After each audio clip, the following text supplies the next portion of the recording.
début, j'ai pensé que je fais simplement des portraits de 12e génération de Japonais. C'est bien, c'est parce que je suis photographe. Mais avant de faire une photo, je commence à discuter avec eux. Je demande, alors vous comprenez japonais? Non. Vous avez des photos de votre père? Non. Est-ce que vous vous souvenez de votre père? Non. J'étais vraiment choquée. Quand il y a eu des événements ici, je me suis posé la question, mais qui je suis? Je ne peux pas dire que je suis kanako entièrement, puisque j'étais métisse. Je ne suis pas japonaise non plus, ni européenne. Alors, qui je suis? Pourquoi il ne nous a pas appris à parler le japonais? Il n'a jamais voulu. Il a toujours parlé en français. Je ne sais pas pourquoi.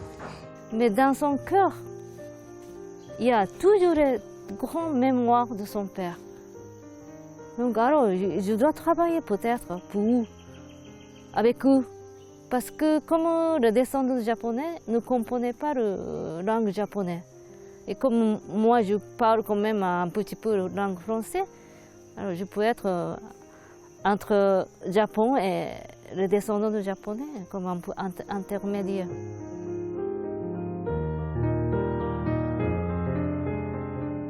La Nouvelle-Calédonie est à la recherche de son identité. Les enfants de ma génération, je ne parle pas que pour moi, commencent à apprécier, à rechercher et à prendre des contacts avec nos cousins du Japon. Bonjour à tous. Pendant des années, ils ont tué leurs origines. Longtemps tabou, leur histoire reste encore douloureuse pour eux. Ces Calédoniens, descendants de Japonais, sont pourtant 5000 en Nouvelle-Calédonie. Leurs ancêtres sont arrivés en 1892 pour travailler à la mine de Tio. Ils venaient d'Hiroshima, d'Okinawa, de Nagasaki, de Kumamoto, de Fukuoka, c'est-à-dire du sud du Japon. Mais pourquoi leurs enfants sont-ils encore aussi émus? Qu'ont-ils vécu de si difficile? Sur les traces du passé, c'est tout de suite sur NCTV. En 1891, le premier convoi, l'Hiroshima Maru, va arriver avec 600 travailleurs qui va travailler pour les mines de Tio. À peu près 5600 personnes sont arrivées en Calédonie pour travailler à la mine avec le contrat de 4 ans ou 5 ans. C'est un peu l'Eldorado, hein, la Nouvelle-Calédonie pour l'époque.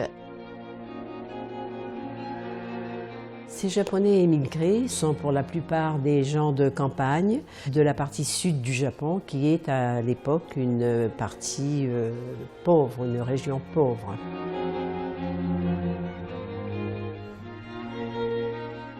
En fait, le gouvernement français rappelle au gouverneur de la Nouvelle-Calédonie que le Japon, qui a une place prépondérante dans le concert des nations, a droit à tous les égards. C'est la raison pour laquelle les contrats de travail sont similaires aux Européens. Droit de congé, de l'épargne, le voyage retour payé, des prises en charge au niveau médical et des soins de tous ordres. Dès 1890, le gouvernement du Japon et la SLN passent un accord pour la venue de ces travailleurs en Nouvelle-Calédonie. Les autorités japonaises ont négocié à leurs ressortissants de bonnes conditions de travail et leur ont même fait envoyer de la nourriture et des vêtements pour leur confort. Ces Japonais qui débarquent dans notre pays sont des hommes en majorité, des paysans pauvres pour la plupart. Ils sont venus seuls, sans épouse ou compagne. Les Japonais, à l'époque, s'intègrent très facilement dans la communauté calédonienne. On les porte pour des gens sérieux, travailleurs, serviables, gentils et calmes. Les Japonais, eux, se sont dit, nous, c'est à nous de nous adapter à ce pays qui nous reçoit. Donc ils se sont adaptés. Bien sûr, ils ne parlaient pas un français académique, mais ils arrivaient à se faire comprendre et à s'intégrer facilement au sein de la population calédonienne. L'employé a besoin seulement des hommes. Pour ça, c'est les hommes qui ont cherché la femme d'ici. Et ces Japonais-là qui sont venus sans femme se sont mariés ou mis en concubinage avec des femmes mélanésiennes.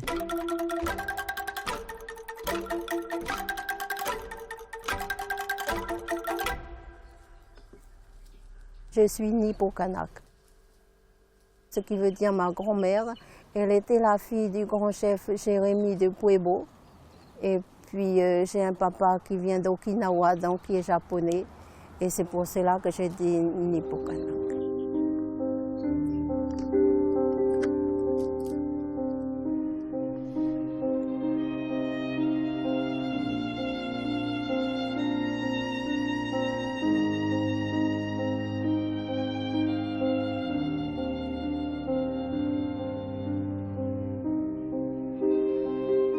Malgré ces conditions confortables, le travail va s'avérer plus dur que prévu. Les Japonais vont connaître des problèmes sur les sites miniers de Tio et vont même faire grève. Un véritable événement à cette époque.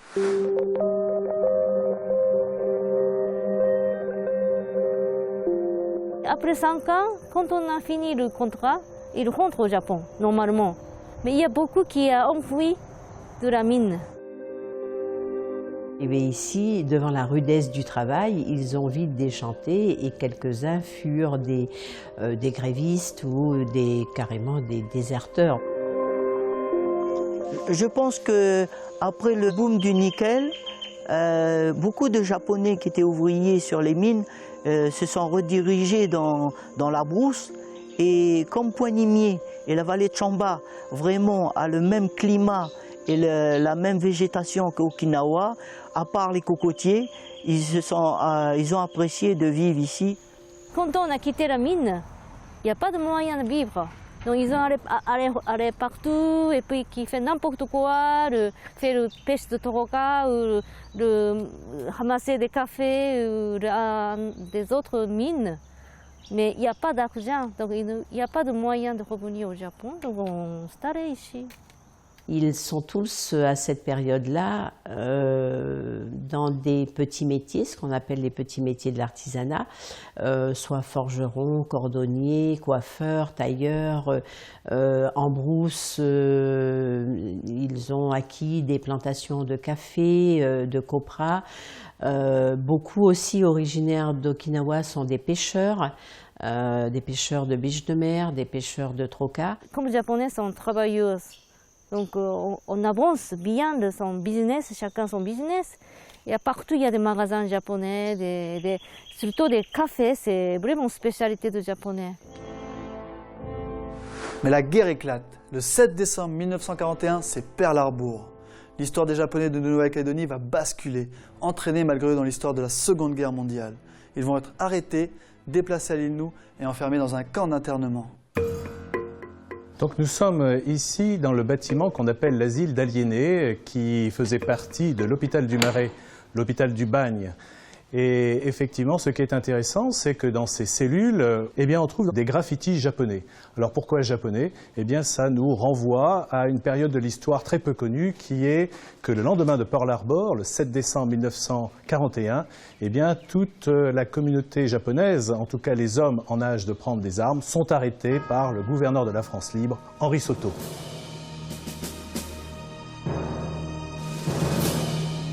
Donc les Japonais sont devenus un ennemi tout de suite. Alors bien sûr, le gouvernement français, ils ont décidé tout de suite d'arrêter tous les Japonais dans le territoire. Il a dit, ben voilà, monsieur Zanziro, je viens te voir parce que voilà, le Japon, il a déclaré la guerre avec les Américains. Alors je suis venu te prendre pour monter à la gendarmerie. Monsieur Deville lui demandé, il dit, mais tu vas pas voir la famille avant, voir ta femme, tes enfants? Elle dit, ah non, non, c'est pas la peine. Il est monté à la gendarmerie sans les voir. C'est sûr que c'est un traumatisme parce que d'une part, ils ne comprennent pas Bon, c'est la guerre, certes, mais ils ne comprennent pas que d'avoir été intégrés dans la société calédonienne, du jour au lendemain, on les parque dans un endroit clôturé de fils de fer barbelés et on ne sait pas quel sera leur sort. Est-ce qu'ils vont être relâchés? Est-ce qu'ils vont être renvoyés au Japon? Et finalement, ce sont les camps australiens qui vont les accueillir. Ici, il n'y a pas de moyen de garder les Japonais dans un camp d'internement. Et à partir de là, certains vont être transférés par 4 convois, 1096 exactement, dans des camps d'Australie, et une trentaine vont rester jusqu'à la fin de la guerre, où ils seront libérés et prêts à retrouver leur famille. Il était interné en Australie, mais il n'a pas vécu longtemps, il a vécu, je crois, 2 ans là-bas, 41, 40, oui. À peu près 2 ans ou un peu plus, et puis il est décédé là-bas.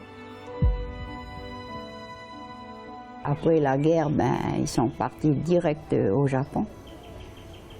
Et c'est depuis 1954, non, c'est 64 que moi je l'ai vu. Ça a été terrible, terrible. Je l'ai vu partir un jour, quand j'avais 5 ans, je l'ai vu partir. Et c'était horrible. Je ne comprenais pas très bien encore, mais quand j'ai vu ma mère pleurer et tout, elle avait ses 8 enfants sur les bras, elle n'avait que 38 ans. Je vous assure que c'était dur, avec tout le terrain et tout le travail qu'il y avait autour. Et puis, ces femmes qui restent seules avec les enfants et qui se demandent de quoi sera fait leur avenir, leur futur.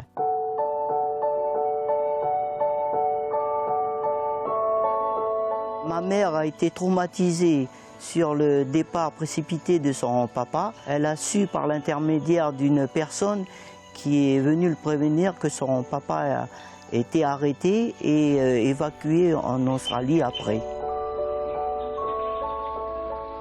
Je pense qu'ils ont dû prendre ça pour quelque chose de très grave.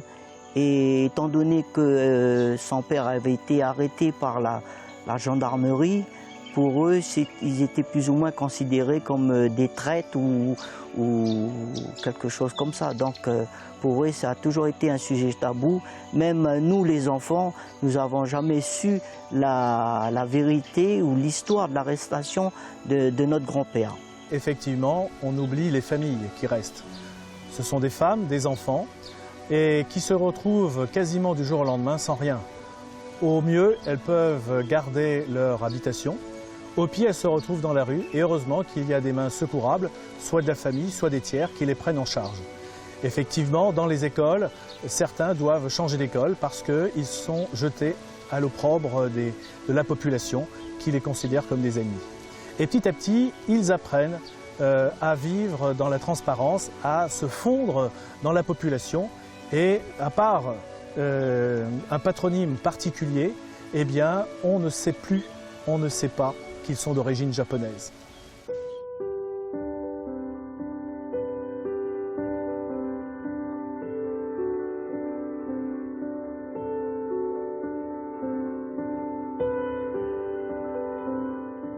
Quand on était à l'école, il m'a insulté, ça, le japonais, qu'est-ce que tu fais quoi ici, t'as plus besoin d'aller à l'école, c'est chez nous. Ça m'a marqué.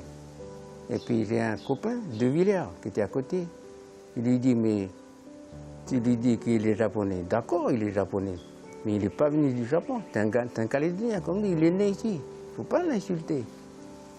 Puis après, quand on est redescendu le soir, j'ai dit à ma mère, je ne vais plus à l'école. Et ma mère dit, pourquoi tu ne vas pas à l'école? Parce que mes copains, ils m'ont insulté de japonais. Je n'ai rien à faire ici en Calédonie. Et depuis, je n'ai jamais été à l'école, depuis 1941. Pour les jeunes enfants, vient l'instant des brimades. Sale japonais.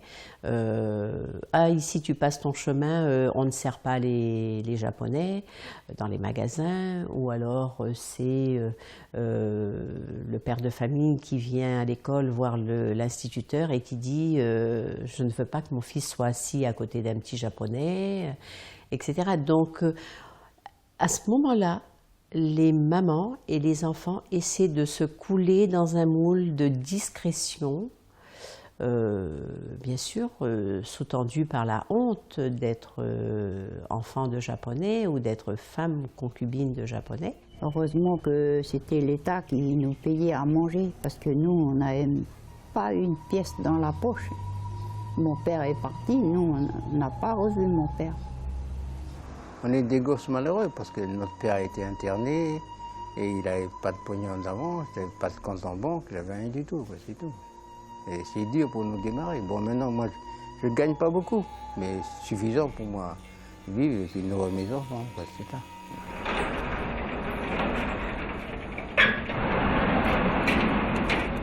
Au lendemain de leur arrestation, ces Japonais calédoniens se voient confisquer tous leurs biens. Pour certains, ce sont les maisons dans lesquelles ils avaient construit leur vie, laissant ainsi leurs épouses et enfants dans une situation de grande misère. Pour d'autres, qui étaient déjà bien installés, ce fut la mise sous séquestre de leurs entreprises et commerces. En Nouvelle-Calédonie, les enfants ne sont pas considérés comme japonais parce qu'ils ne sont pas inscrits au consulat général. Donc quand ils découvrent à un moment qu'il leur faut un passeport, on s'aperçoit qu'ils sont ni japonais ni encore français. Et donc quelque part, ils sont doublement exclus. Donc petit à petit, en plus avec ce traumatisme, ils vont jusque dans les années 2000 être marginalisés ou du moins être transparents dans une société qui reconnaît peut-être à peine à travers un nom particulier.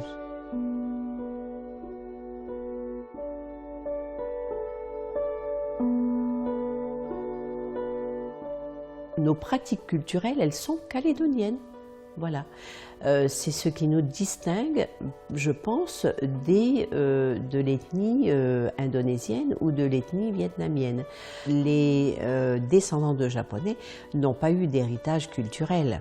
La notion de culture, elle est tout à fait récente, elle date d'une 50aine d'années. Maintenant, on se préoccupe de la culture, de la faire vivre, de la faire connaître, de la découvrir. Mais à l'époque, la notion de culture n'était pas aussi étendue que de nos jours. Et on entendait par culture uniquement la gastronomie, enfin la cuisine et la langue. L'héritage linguistique, il n'y en a pas eu puisqu'on parle de langue maternelle, donc les mamans étant de parler français transmettaient leur langue. Il n'y a pas eu d'apport linguistique japonais et au niveau culturel, eh bien, il y a eu uniquement le riz, le soyo. Ma mère n'a jamais été au courant de ce que mon grand-père a vécu. C'est grâce avec les historiens qu'on a pu connaître leurs conditions de vie et de détention et aussi à la fin de la guerre. Pourquoi ils ne sont pas revenus ici en Nouvelle-Calédonie, étant donné que toutes leurs terres ont été confisquées et redonnées aux colons de la région.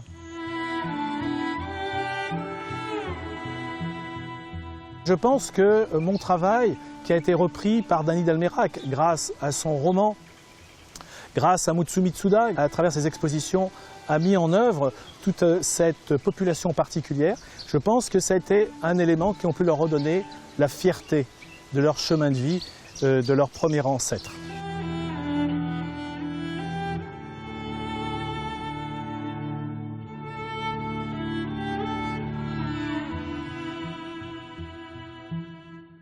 Je crois que la première génération donc, était la souche japonaise, c'était ces émigrés. La deuxième, c'est celle qui a souffert, parce que c'est la génération qui était enfant. En 1941-42, ça allait de 2 mois à 15-16 ans. Et c'est cette génération-là qui est la génération de nos parents. Moi, je parle de la 3e génération. Cette 3e génération a compris la souffrance des parents.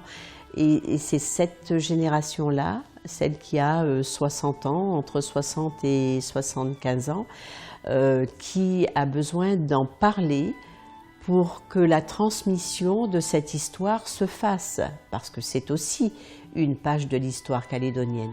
Et pour renouer avec ce passé oublié, les descendants de Japonais ont monté plusieurs associations. Grâce à ces dernières, des liens ont été noués avec le pays du soleil levant. Les voyages et échanges culturels se multiplient depuis. Et peu à peu, certains retrouvent même une partie de leur famille japonaise. C'est le cas d'Yvan Aubry, qui a notamment été président de l'association des descendants d'Okinawa, que l'on retrouve majoritairement sur la côte Est. Nous allons visiter la maison d'Okinawa, qui se trouve à l'entrée de la vallée de Nevao. Nous avons voulu créer ce petit foyer, en fin de compte, c'est pour pouvoir recevoir des délégations du Japon. Voilà, on est à la maison d'Okinawa. J'ai été président en 2010-2011. Voilà, je vous invite à visiter notre petit musée de l'association d'Okinawa. Bienvenue. Le but de l'association, c'est uniquement pour retrouver des échanges culturels, échanges familiales et faire des échanges scolaires. Alors, je vais vous présenter quelques documents et quelques souvenirs et présents de l'association d'Okinawa et quelques adhérents. Voilà. Donc ici, vous avez le panneau du festival qui s'est déroulé en 2011, où nous avons participé, on était une cinquantaine. Vous avez quelques photos de famille. Nous avons pu... grâce à l'association, retrouver beaucoup de familles en Nouvelle-Calédonie qui n'avaient plus de contact avec leur famille à Okinawa. Et on a pu participer aussi à un festival de tous les 5 ans. Tous les descendants d'Okinawa du monde entier, tous les 5 ans, se regroupent à Naha, la capitale d'Okinawa. Et à ce moment-là, on a pu établir des recherches. Et certaines familles qui avaient perdu ou qui n'avaient jamais eu de contact avec leurs descendants ont pu se retrouver et ça a été un moment très fort, surtout pour ma mère ainsi que mon oncle Louis Tikidi qui est décédé maintenant. Et ça a été très important pour eux de pouvoir aller se recueillir sur leur tombe de leur père, étant donné qu'ils croyaient qu'il était mort en Australie.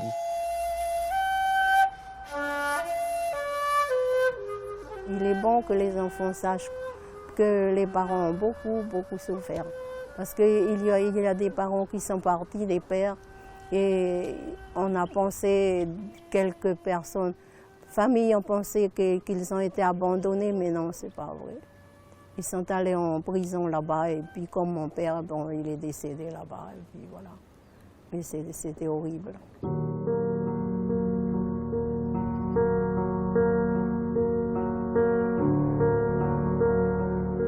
J'ai pu connaître toute l'histoire de mon père. C'était très important pour moi.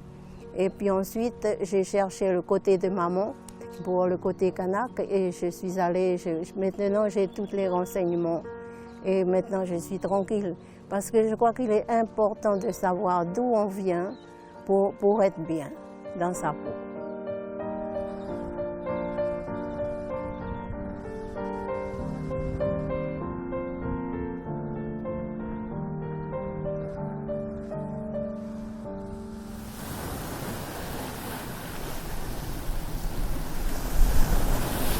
Sur les traces du passé, c'est fini pour aujourd'hui.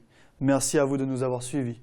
Pour en savoir plus, rendez-vous sur notre site www.nctv.nc. On se retrouve prochainement pour un nouveau numéro de notre émission. Salut!